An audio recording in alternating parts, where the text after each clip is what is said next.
Welcome back to the bench.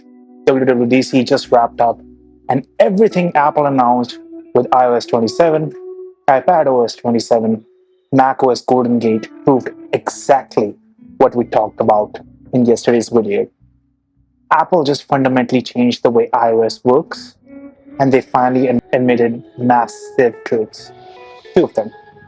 One, they couldn't build AI entirely on their own, and two, software is so heavy it's absolutely gonna crush the older iPhones.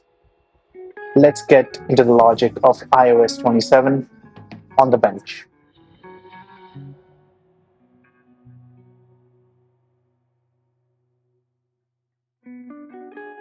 Let's start with the biggest shocker of the keynote, which also happened to be the Tim Cook's final WWDC as a CEO.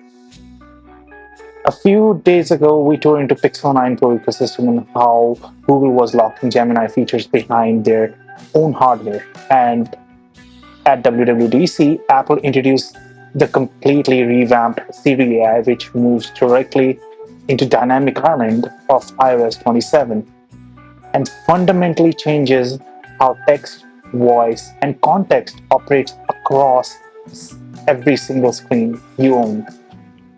But here's the catch. Apple is relying heavily on Google's Gemini models to power their backbone. Siri has been transformed from a basic voice trigger into a fully unified AI companion that maintains persistent context across multiple requests.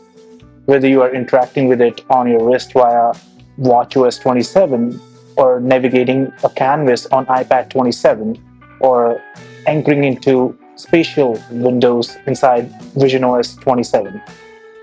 When you swipe down from top corner to the new search or ask interface, Apple gives you option to hand your queries right off to like third-party models like Gemini or Claude.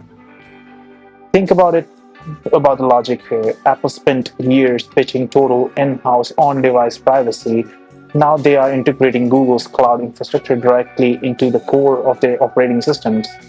It's a massive shift in Apple's philosophy. Which brings us to the hardware reality. Yesterday, I told you that the iPhone 17 Pro Max was designed as a heavy aluminum heatsink specifically to handle the 12 gigabyte of RAM and massive local AI models. Looking at the features showcased today across the new software lineups, it is incredibly obvious why.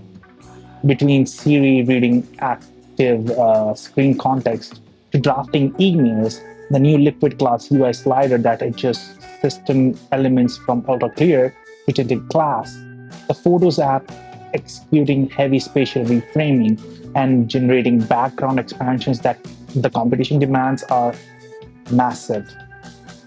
You simply cannot run this suite of features of 8 gigabytes of RAM without crippling the user's experience.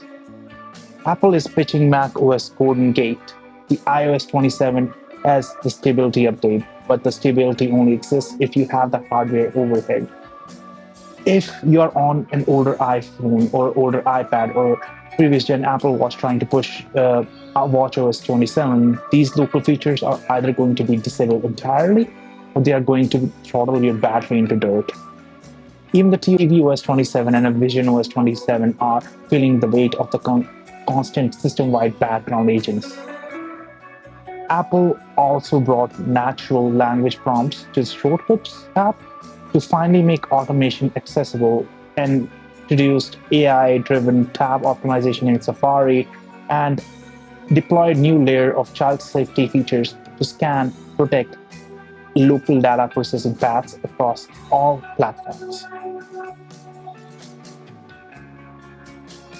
All of this sounds great on paper, but it is the ultimate ecosystem trap.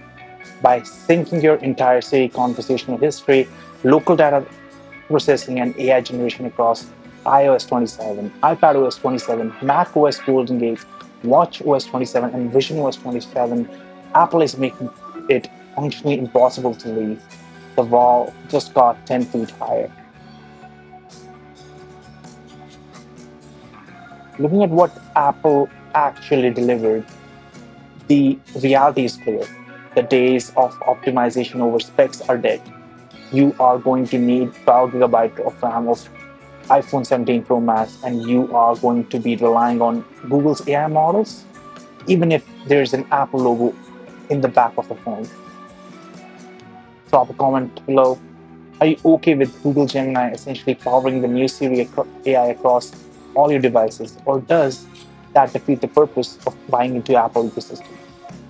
If you want the unvarnished bench reality of these software updates, that subscribe button. I'll see you in the next one.